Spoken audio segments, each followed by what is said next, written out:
The Ether storyline is making its return to Call of Duty Zombies, and it is happening faster than most of us expected. Even on the launch map, Ashes of the Damned, we have already seen the comeback of multiple classic characters from the original Aether saga, and I am not just talking about the Primus/Ultimus crew of Richtofen, Dempsey, Nikolai and Takeo, who alternative versions are already playable operators. We are getting echoes of deeper cut characters as well, and even an Infinite Warfare cameo. So today I want to walk through every single returning Aether face I have spotted in the intel and Easter eggs of Ashes of the Damned, explain exactly who they were in the old timeline, and explore what their new versions could mean for the future of the Dark Aether saga. This feels like the writers are finally getting comfortable pulling major pieces from the classic lore, and it could very well be building towards the return of figures like Dr. Monty or the Shadow Man. Who knows? Let's dive in.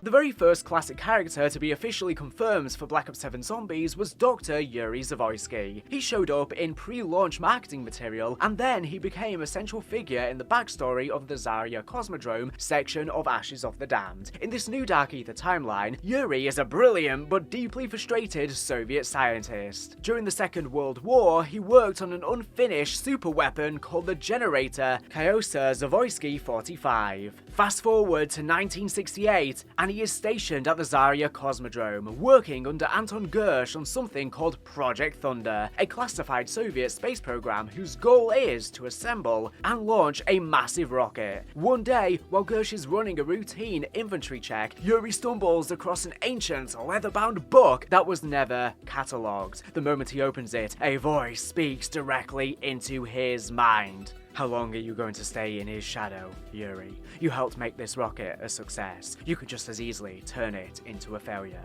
The world will see you as the shining star you were meant to be. That voice belongs to the Warden, the man from the Civil War town of Ashwood who survived its fall into the Dark Aether and became its ruling entity. He preys on Yuri's lifelong resentment towards Gersh and his burning need for recognition. Over the following weeks, Yuri spirals into full-blown madness. He isolates himself, stops eating, and becomes cold and distant. On launch day, the cosmonaut Egorov looks into Yuri's eyes and sees nothing human left. Yuri sabotages the rocket. The entire Zarya Cosmodrome is ripped out of reality and dragged into the Dark Aether, and every single person inside the facility is slaughtered by the creatures that pour through the breach. Yuri himself vanishes. All that remains is a burned identification card that later turns up in someone's scrapbook deep inside the Dark Aether. Now compare that to the original Aether timeline. Dr. Yuri Zavoyski was the infamous Pentagon thief from the map 5. He joined the Ascension group alongside Gersh in 1955. By late 1963, he was working on Project Mercury, a teleportation initiative tied to the Gersh device. After reading Richtofen's diary, Yuri began hearing Samantha Maxis whispering in his head. She drove him insane the exact same way the Warden does now. On November 5th, 1963, Yuri tricked Gersh into activating the Casimir mechanism, which sucked Gersh into nothingness and allowed Samantha to escape her moon prison. Yuri himself was flung through the rift and ended up at the Pentagon, where he became the glowing blue-red mad scientist who sprints around stealing your weapons, with the numbers trailing behind him from the MK program. The parallels are impossible to ignore. In both timelines, Yuri is the overlooked genius working on a rocket/teleportation project under Gersh. In both timelines, he resents Gersh for stealing the spotlight. In both timelines, he finds an ancient book or diary, hears a manipulative entity, and willingly dooms an entire facility to another dimension so he can finally be recognized. The only difference is the puppet master. Samantha Maxis in the original universe, the Warden in this one. This is a deliberate mirror universe retelling of Yuri's tragedy, and it is the clearest sign yet that Treyarch is ready to weave huge chunks of Aether lore straight into the Dark Aether saga. We do also know from Nikolai's quotes that he knew of the Cosmodrome disappearing, meaning he got sucked into the Dark Aether before he did, and meaning that it originates from this alternative Nikolai's timeline. The implications for the future are massive, leading for a potential of another alternative Richtofen potentially having been involved here too. Maybe that that could have been where the book originated from, like the original timeline, but we just do not know right now. It is very interesting as well with the rocket getting launched in the Easter egg. Will that come back in the future storyline, especially since we are going to space on Astra Malarum? Surely that has to play a part in that Easter egg too. Anyways, let's get on to the other character tied to Yuri.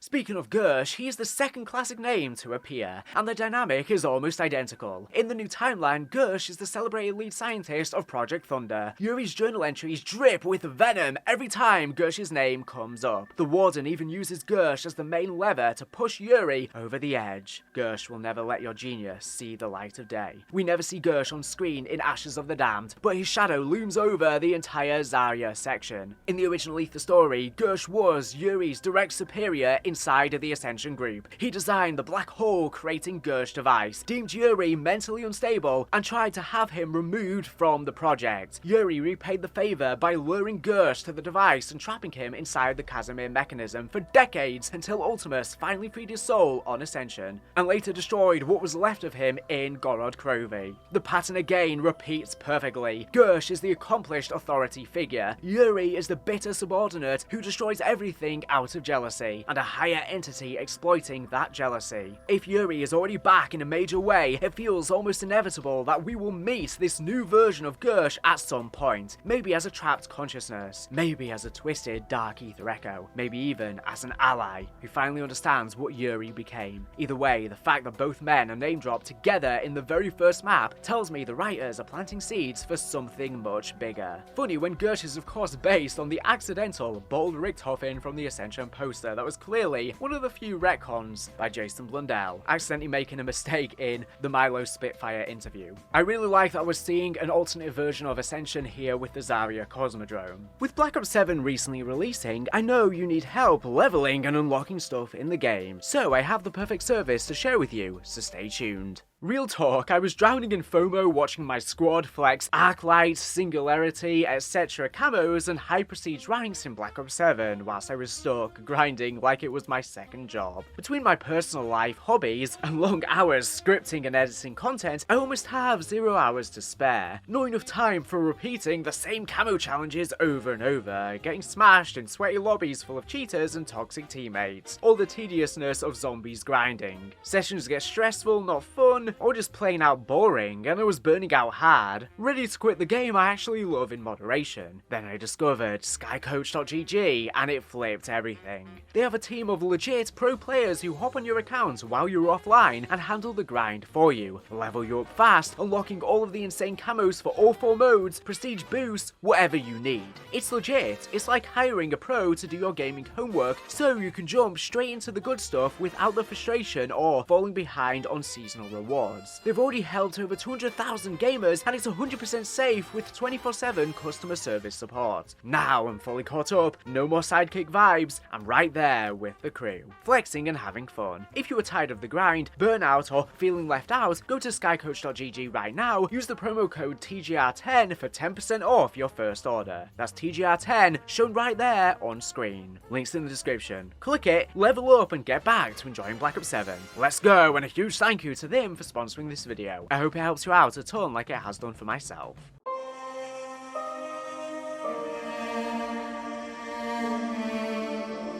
The third potential return is a little more subtle, and it comes straight from one of the Warden's personal radios titled The Fate of the Flock. In it, the Warden talks about the American Civil War and mentions a close comrade named Jeb who died shortly before the events that dragged Ashwood into the Dark Ether. I'll play the few lines about that right now from the intel. This was the start of 65. The writing was on the wall. Jeb was dead.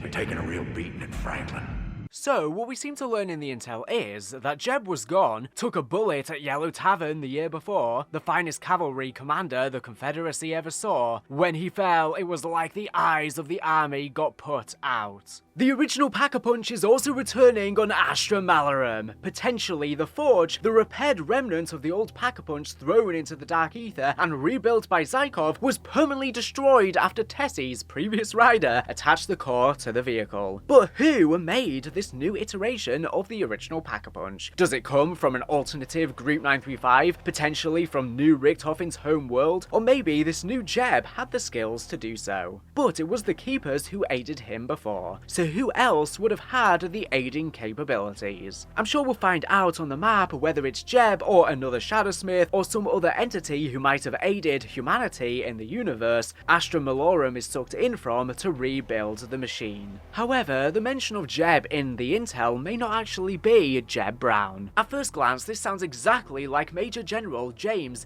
U.L. Brown. Jeb Stuart, Robert E. Lee's legendary cavalry commander who was mortally wounded at the Battle of Yellow Tavern on May 11th, 1864, and died the next day at age 31. This timeline fits perfectly. Ashwood falls into the Dark Ether in early 1865, so the Warden is mourning the loss of Jeb Stuart from the previous year. The poisoning of the Confederate horses mentioned in the same radio also lines up with the real cavalry shortages in the final months of the war. And whilst it's technically not confirmed that the Warden fought on the sides of the Confederacy, there are many quotes from Carver in-game mentioning that he's racist, etc. It's very clear that that is the case, so this is probably the backstory of Ashwood. However, there is another Jeb in Zombies history, Jebediah Brown, the Old West blacksmith from the Black Ops 2 map Buried's town of Purgatory Point. Jebediah was born around 1844-1845, which would make him roughly the right age to fight in the Civil War if he had never been contacted by the Keepers. In the original timeline, the Apothecans and the Keeper Angels pulled the entire town of Purgatory Point underground in 1885, so Jebediah never lived long enough to enlist. But in an alternate universe timeline without that intervention, a Jebediah Brown from the 1860s could easily have ridden with Stuart's cavalry. Welcome to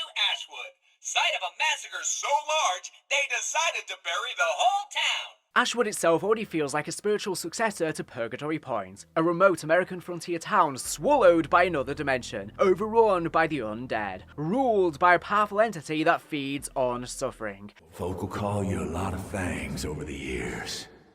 Deserter, zealot, scourge, sovereign, purify, and flame. It don't matter none. But if you need a label, you go ahead and call me Warden.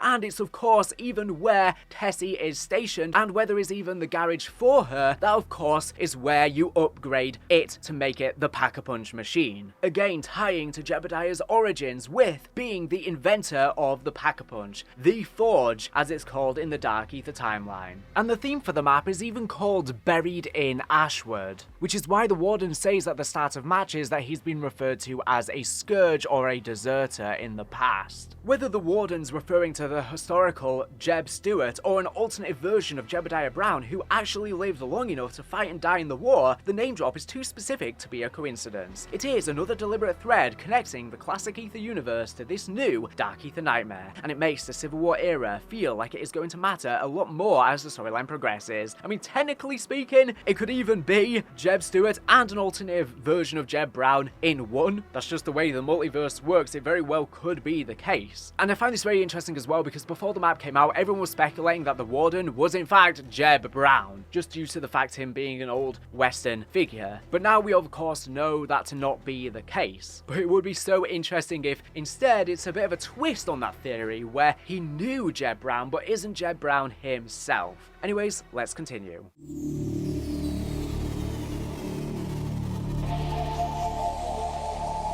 The final returning character is the most speculative, but also the one that excites me the most because it finally resolves a dangling plot thread from 2018. In Alpha Omega, when Ultimus Dempsey meets Peter McCain in the Broken House, Peter proves his identity by saying a single name, Phoebe. Then he adds, "I will forgive you." I'll play those quotes now. Okay, let's keep it cryptic. Me and Phoebe. Sum it up in 3 words. I forgive you. Can't say I'm surprised. However mad you were at the time, I knew you'd come around. You've always been the forgiving type. Man, sweet. See how I didn't embarrass you by telling everyone exactly who Phoebe is?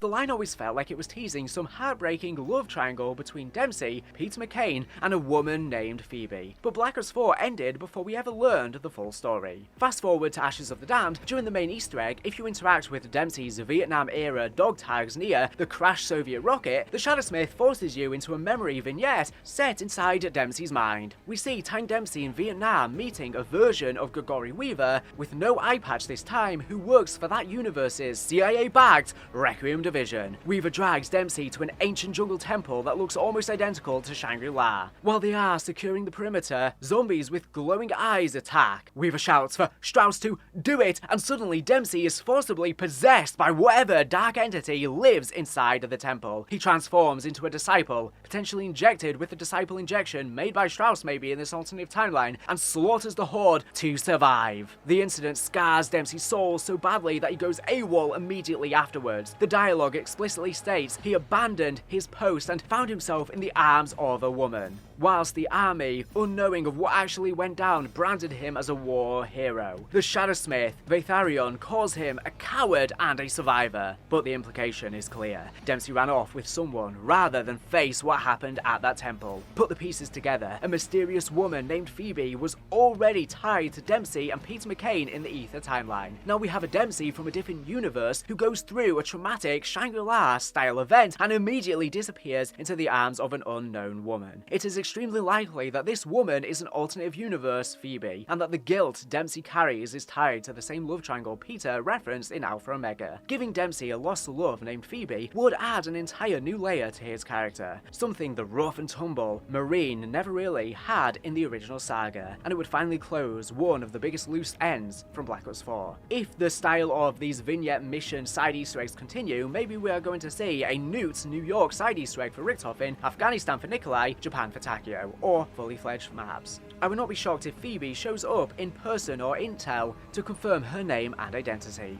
And another footnote regarding this Dempsey side Easter egg is if an alternate version of Requiem exists in this other timeline, but it was seemingly founded much earlier than within the Dark Aether timeline, due to of course Eddie coming into this universe later than prior incarnations were born, then who founded Requiem and established it in this alternative timeline? Is there also an alternative version of Richtofen from this timeline that this alternative Weaver and Dempsey potentially knew? Or did someone else entirely different to Richtofen create Requiem? It would be a bit odd because Requiem's creation is so much woven into Richtofen's backstory in the Dark Aether timeline due to it all being set up to try and rescue his family and get revenge on Weaver and Samantha, etc. along the way. It wouldn't have existed if it weren't for that. So is there another Richtofen out there with a tragic backstory and motivation for creating Requiem? Maybe something entirely different? Only time will tell. Let's move on.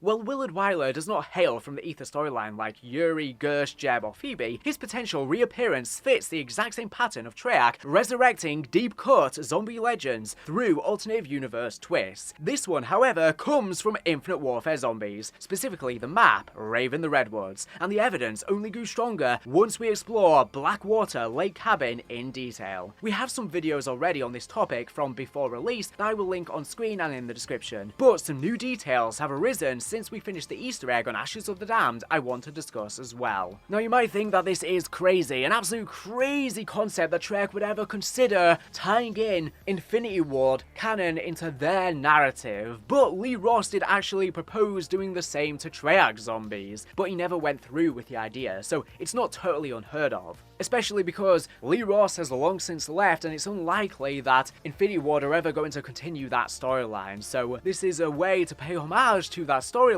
in a way that somewhat feels respectful and doesn't tarnish the past story either, potentially making it have all happened just a part of the old multiverse. Right from the Call of Duty Next reveal, Blackwater Lake Cabin screamed Willard Wyler. Anthony Saunders described it perfectly. A famed horror director drowned his lead actress in the lake, believing her death would birth the ultimate terror. The cabin overlooks the water, just like Raven the Redwoods. Inside, you find a projector that looks similar to the one from Wyler's flawless theatre down to the exact design and glow. Next door, a rickety shack hides a boat dock very similar to the one in Raven the Redwoods, complete with fog-shrouded water and creaky planks. Powering up the point of interest requires shooting Sis off a generator and tracing the wire to a themed switch. The switch in the cabin here is a silver electrical box with a red-handled lever. The spitting image of Infinite Warfare Zombies' power switches. A very clear nod. There is even a Mr. Peak side Easter egg on the map that revolves around interacting with the trophy World Champion of Axe Throwing, picking up an axe from a nearby tree stump and then throwing the axe successfully at subsequent targets to get some loot, if all hit correctly. This seems like a clear reference to the similar axe throwing mechanic in Wyler's cabin basement of Raven the Redwoods. The Dean Roth movie posters in his cabin are also marked with MCP, which stands for Morgue City Pictures, similar to the ones on Shadows of Evil, showing us an alternative version of Morgue City existed in his timeline. There is a quote from Maya too that she knows of his movies, so Dean Roth may be from the new timeline our Terminus crew are from post-Tag to Toten, with Willard Wyler having existed in the prior multiverse before getting catapulted into the Dark Ether. And this is him reborn under a new name, due to his actor, Pee Wee Herman, unfortunately passing away. Movie posters scattered around seal the deal. Every film lists, written, produced, and directed by Dean Roth. His star actress, Evelyn Sharp, appears across multiple titles. Dean Roth follows the Willard Wyler blueprint. He struck a deal with a Dark Ether entity, much like Wyler pacted with Mephistopheles to make his horrors real. As Roth's film career tanked to the point he had to let the film crew go and was forced to man the camera himself, he decided to record the ultimate fear reaction. He took Evelyn to the lake for a solo scene, holding her under the water and recording her expressions as she drowns. He hoped to make her immortal. The lake had other ideas, twisting her into something monstrous that haunts the point of interest. As you can see, these black footprints around the area.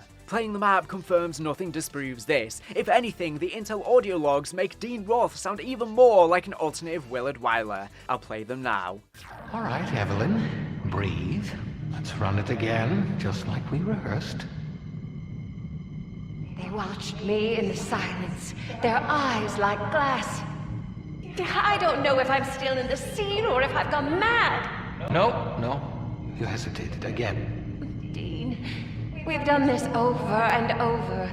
Can we please just take 5? Fear doesn't take breaks, Evelyn.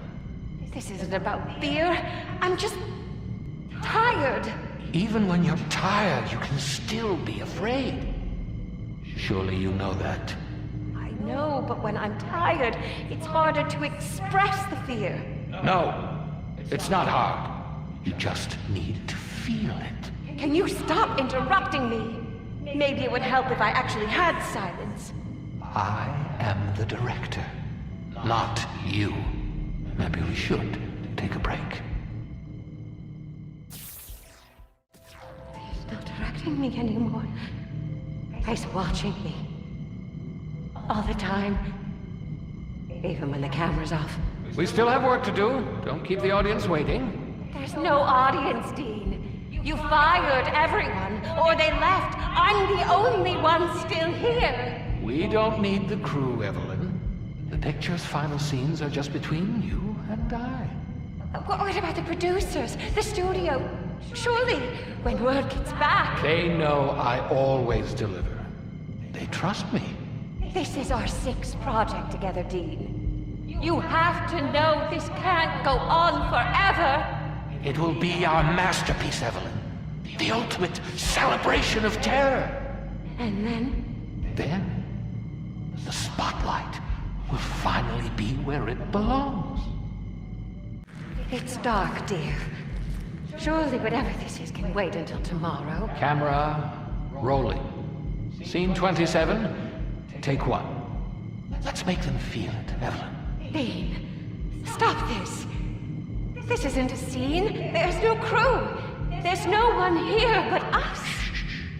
We're not alone. Nature surrounds us. I'm scared. Exactly. Pure fear. Pure performance. You said you wanted to be immortal. No!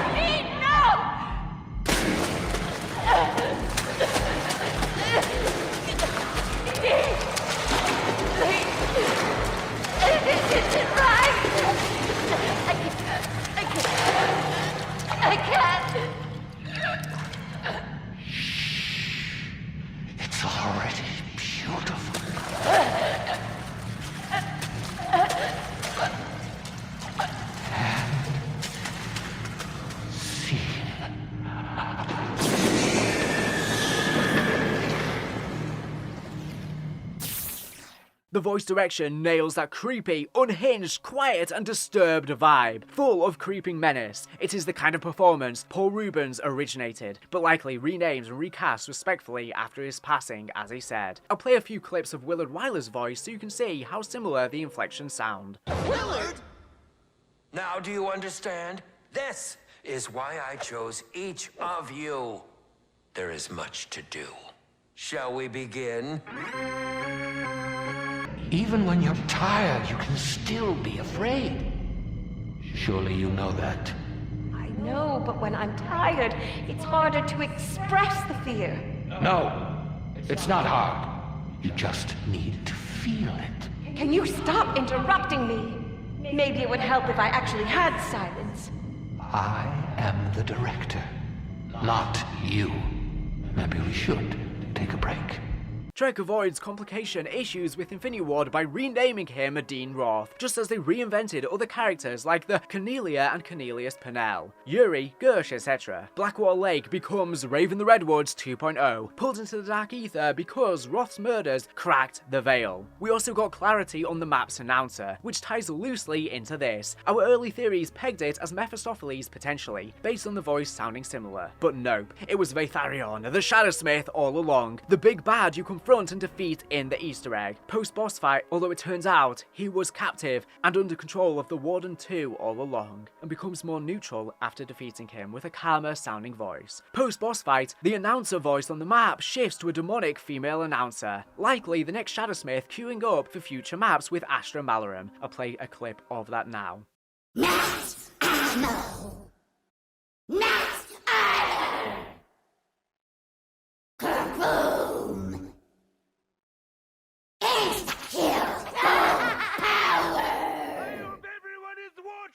Vatharion manipulated events across the point of interest, possibly including Roth's Pact, explaining why these tragedy-soaked locations converged. Wyler's story slots right in, a director empowered by otherworldly forces, dooming his actress himself, and his site to eternal playback. Now moving forward to Astra Malarum, we learn of the Sentinel robot, Oscar, that is actually displayed on one of the Dean Roth movie posters in his cabin, teasing the map all along without us realizing. He's described as a remnant of mid-20th century cinematic imagination, who has somehow become an animated, stalking menace that roams the dark halls of the observatory. This means that like Willard Wyler before him, his film creations have become real inside of the dark ether, giving further credence to him being a new version of him and potentially appearing more in the DLC. The other posters also show a werewolf and a vampire, potentially teasing other future DLC maps. The parallels are even more interesting when you consider that the Wonder Weapon is similar to the UFO on Spaceland. The story of making his films real and drowning his lead actress is so similar to Willard Wyler. Let's conclude.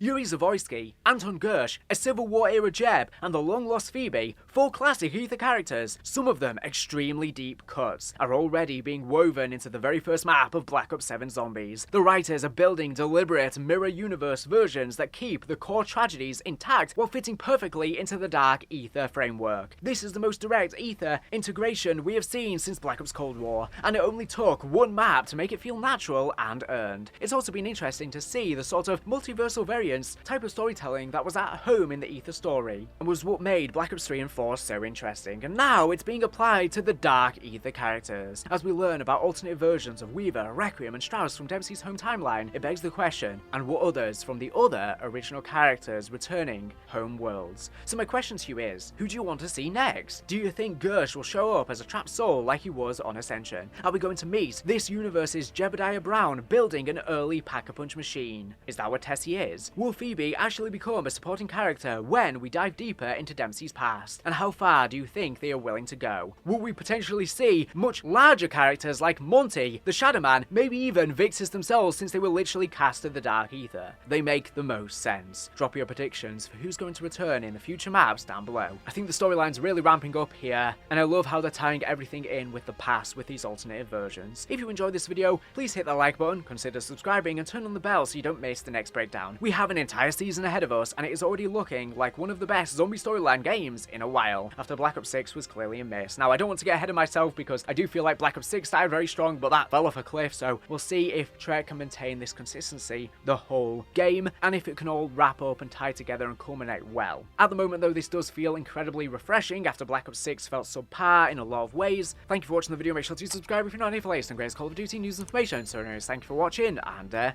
bye.